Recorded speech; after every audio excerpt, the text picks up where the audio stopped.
l'auteur aborde la question de savoir si nous sommes obligés de venir sur Terre ou si nous planifions nos vies nous-mêmes.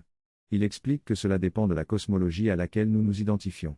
Selon lui, les dimensions inférieures de l'univers sont imprégnées d'une addiction collective, qui se manifeste de différentes manières, notamment sous forme d'addiction à notre identité, au bien-être, à la souffrance, au conflit, à l'approbation, etc.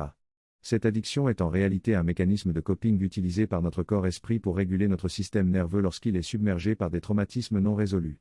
Ainsi, une partie de la réponse à la question est oui, nous sommes obligés de venir sur Terre en raison de notre condition karmique et du cycle de l'action-réaction. Cependant, l'auteur souligne également que le sentiment d'incarcération sur cette planète peut être dépassé grâce à un éveil de conscience et à l'utilisation du libre arbitre pour se libérer de l'inconscience.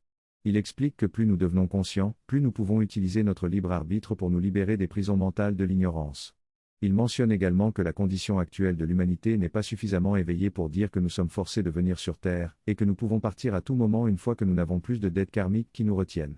La question de savoir si nous sommes forcés de venir sur Terre n'est donc pas déterminée par un créateur extérieur, mais plutôt par notre propre état vibratoire et notre niveau de conscience. Dans ce texte, l'auteur aborde la question de la réincarnation et de la volonté d'un être de venir sur Terre. Il explique que lorsqu'un être est confronté à des dissonances et à des traumatismes non résolus, il est attiré vers des expériences qui lui permettront de les résoudre. Les éveils spirituels sont ainsi destinés à guérir ces schismes internes et à sortir de l'addiction au cycle sans fin du karma.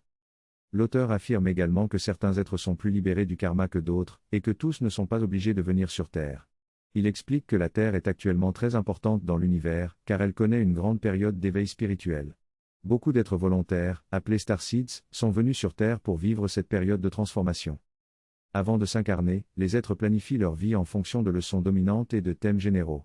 Parfois, ils choisissent des expériences douloureuses pour accélérer leur conscience. La souffrance physique n'est pas la cause fondamentale de l'attachement et de l'ignorance, mais plutôt la conscience de la dualité, des attachements, des jugements, des empreintes karmiques et des traumatismes non résolus.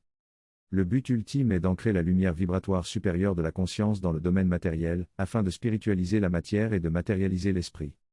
L'auteur inclut en encourageant les lecteurs à s'abonner à sa chaîne pour obtenir des conseils dimensionnels supérieurs lors des éveils spirituels.